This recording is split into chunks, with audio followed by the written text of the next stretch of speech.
Welcome back to my channel. কেমন আছো তোমরা সবাই? আশা করি ভালো আছো। পায়েল লাইফস্টাইল, আমি পায়েল আর চলে এসেছি প্রতিদিনের মতো আজকে আরও একটা নতুন ব্লগ নিয়ে। আর এই ব্লগে আমি তোমাদের সাথে বলবো, আমরা কি সত্যি মেয়েরা সমাজে অবহেলিত? মেয়েদের কি সত্যি 10 লক্ষ টাকা দিয়ে বিচার করা হয়? তো সেই ব্যাপারে তোমাদের সাথে কথা বলবো। তো বন্ধুরা, পুরো ভিডিওটি কন্টিনিউ করো, আমার সাথে থাকো। চলে এলাম রান্নাঘরে, এসে লাইটের সুইচ দিতে দেখি লাইট নেই। তবে লাইট না জ্বললে না রান্নাঘরটা একটু অন্ধকার মনে হয়। তো যাই হোক, এখন কিছু করার নেই। তো এসে সকালে আগে আমি খালি পেটে 1 গ্লাস জল খাই, সেটা খেয়ে নিলাম। আর রাত্রিতে এই বাদামগুলো ভিজিয়ে রেখেছি, এগুলো এখন ছাড়িয়ে নেব। তার আগে সোনাদের খাবারটা বসিয়ে দিচ্ছি। তো সোনাদেরকে আজকে সকালে দুধ সুজি খাইয়ে দেবো। কালকের দুধ বেঁচে ছিল, ফ্রিজে রেখে দিয়েছিলাম। এবারে বাদামগুলো ছাড়িয়ে নিচ্ছি। তবে আমার না এই কাঠবাদাম বলো খেতে একদম ভালো লাগে না। মানে যখন আমি প্রেগনেন্ট ছিলাম তখন কাঠবাদাম, কাজু, আখরোট মানে সব কিছু খেয়েছি আমি। তো এগুলো আমার একদমই এখন খেতে ইচ্ছে করে না। তবে বাড়িতে যাবার আগে আমার শরীরটা খারাপ ছিল, ব্লাড প্রেশার কম ছিল, তো তখন থেকে খেতে শুরু করেছি। এবার আবার এখানে এসেছি, এখন কাজের মধ্যে রয়েছি, যদি না খাই তাহলে আবার ব্লাড প্রেশার কম হয়ে যাবে, সেই জন্য আমি খাচ্ছি। আর এদিকে আমি সবজির ঝুড়ি নিয়ে বসে গেছি, তো সবজিগুলো কেটে নেব। আর তোমরা তো দেখলেই জল আর বাদাম খেয়েছি, আর কিছু খাইনি। তো বোন উঠেছে, বোন চা করছে।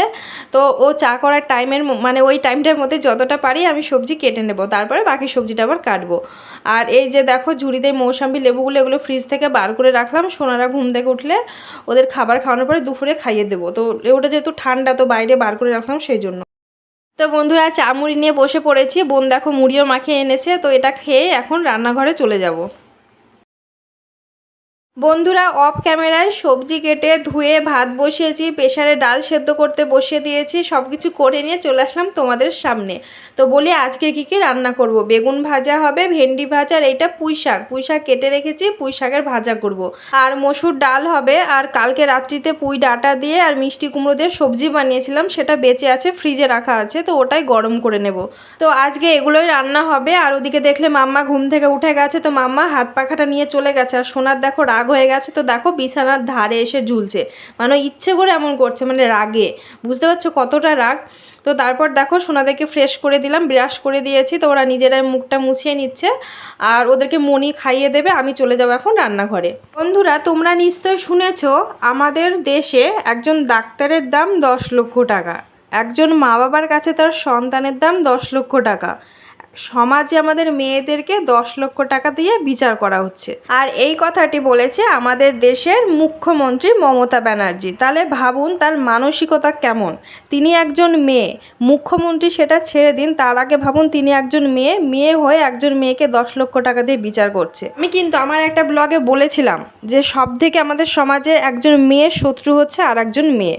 তো বন্ধুরা, তোমরা বুঝতে পারছো কথাটা আমি একদম ঠিক বলেছিলাম। কেননা আমাদের দেশের মুখ্যমন্ত্রী তিনি একজন মেয়ে হয়ে আর একজন মেয়ের সম্মানের কথা ভাবছে না। তিনি সেই ব্যাপারটাকে রাজনীতির জন্য 10 লক্ষ টাকা দিয়ে ধামাচাপা দিতে চাইছে। কিন্তু তেনার উচিত ছিল যে ডক্টর মৌমিতা দেবনাথকে এমনভাবে মারা হয়েছে যে সেই অপরাধীদেরকে শাস্তি দেওয়ার, তো সেটা তিনি না করে ব্যাপারটাকে চেপে রাখার চেষ্টা করছে। আমাদের সমাজে এনার মতো একজন মহিলার জন্য 10 জন মহিলাকে খারাপ বলা হয়। তবে শুধুমাত্র যে মহিলাদের এমন অবস্থা সেটা কিন্তু নয়, পৃথিবীর সমস্ত পুরুষ কিন্তু খারাপ না, তাদের মধ্যেও ভালো খারাপ মিশে আছে। আমাদের পৃথিবীতে যেমন ভালো মানুষও আছে, তার সাথে খারাপ মানুষও আছে। কিন্তু এখন খারাপ মানুষের সংখ্যা বেশি হয়ে গেছে, ভালো মানুষের সংখ্যা কম হয়ে গেছে। টিভিতে বলো, নিউজে বা ফেসবুকে, সব জায়গাতেই দেখতে পাচ্ছি মৌমিতা দেবনাথকে যারা মেরেছে সেই সমস্ত অপরাধীদেরকে যেন শাস্তি দেওয়া হয়, সেই জন্য প্রত্যেকটা মানুষ দেখছি চেষ্টা করে চলেছে। আমিও চাই সেই সমস্ত অপরাধী এমন শাস্তি পাক যাতে ভবিষ্যতে কোনো পুরুষ একটা মেয়ের ব্যাপারে এমন ভয় পেয়ে ওঠে।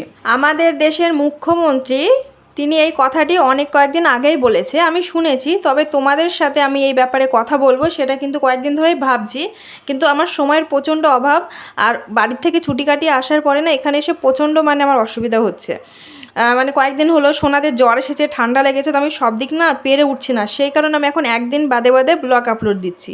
তো সেই জন্যই না কথাগুলো বলা হয়নি। তো আজ অনেক কয়েকদিন দেরিতেই বললাম তোমাদের সাথে। ফেসবুক খুলে যখনই এই সমস্ত কথাগুলো শুনতে পাচ্ছি বা দেখতে পাচ্ছি, আর যখন আমি ফার্স্ট শুনলাম যে মমতা ব্যানার্জি এমন ধরনের একটা কথা বলেছে, সত্যিই কিনে মুখ্যমন্ত্রী হওয়ার যোগ্য। বুঝতে পারছি সব জায়গায় এখন রাজনীতি চলে, কিন্তু এনার কাছে রাজনীতি বড়, একজন মেয়ে হয়ে মেয়ের সম্মানটা এনার কাছে বড় না।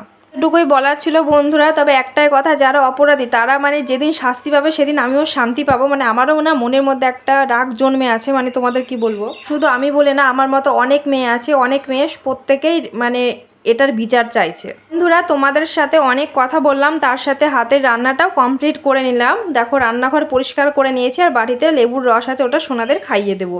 আর এইদিকে দেখো সোনাদেরকে কিন্তু স্নান করিয়ে দিয়েছি, তো ওদেরকে কিন্তু এখনও খাওয়ানো হয়নি, ওদের মনই খাইয়ে দেবে আর আমি স্নানে যাব। বন্ধুরা সেই সকালে কারেন্ট গেছে, এখনও কারেন্ট আসেনি, আর এত পরিমাণে গরম দিচ্ছে কি বলবো, এখন 2টো বাজে। তো দেখো সবাই বেলকনিতে এসে বসে পড়েছে, ঘরের মধ্যে মানে বসতে পারছে না, আর এখানে সোনাদেরকে ওর মনি খাইয়ে দেবে। বন্ধুরা ভিডিওটি তোমরা যারা এখন এই পর্যায়ে এসে দেখছো, আমার চ্যানেলটিকে সাবস্ক্রাইব করোনি, তারা অবশ্যই চ্যানেলটিকে সাবস্ক্রাইব করে দিয়ে আমার এই ছোট্ট পরিবারে একজন বন্ধু হয়ে যাওয়া। সুন্দর করে একটা কমেন্ট করো, আমি সেই কমেন্ট ধরে চলে যাব তোমাদের পরিবারে, তবে অবশ্যই নিয়ম মেনে। বন্ধুরা স্নান সেরে অনেকটা সময় পর তোমাদের সামনে চলে এলাম খাওয়া দাওয়া নিয়ে। তো এখন আমরা খেতে বসে গেছি, আর তখন কিন্তু রান্নাগুলো দেখিয়েছিলাম না। তো এই যে দেখো মসুর ডাল, ভাত, ওদিকে ভাজা, সবজি, সাথে লেবু আছে। আর আমরা কিন্তু আজকে সকলে দেখো কলা পাতাতে খাচ্ছি। তো বাবু আজকে ডিউটি থেকে আসার সময় কলা পাতা এনেছে, আর তোমরা তো জানোই, অনেকেই জানো যে আমরা কিন্তু মাঝে মধ্যে কলা পাতাতে খাই, আর কলা পাতাতে খেতে খুব ভালোও লাগে। তো বন্ধুরা খেতে খেতে আজকের ব্লগটা এখানে এন্ড করছি। যদি ভালো লাগে তাহলে লাইক, কমেন্ট, শেয়ার আর সাবস্ক্রাইব করে অবশ্যই আমার পাশে থেকে যাবে। আর দেখা হবে নেক্সট কোনো ব্লগে। তো তোমরা ততক্ষণ ভালো থেকো, সুস্থ থেকো, আর আমার পাশে থেকো। তো বন্ধুরা টাটা।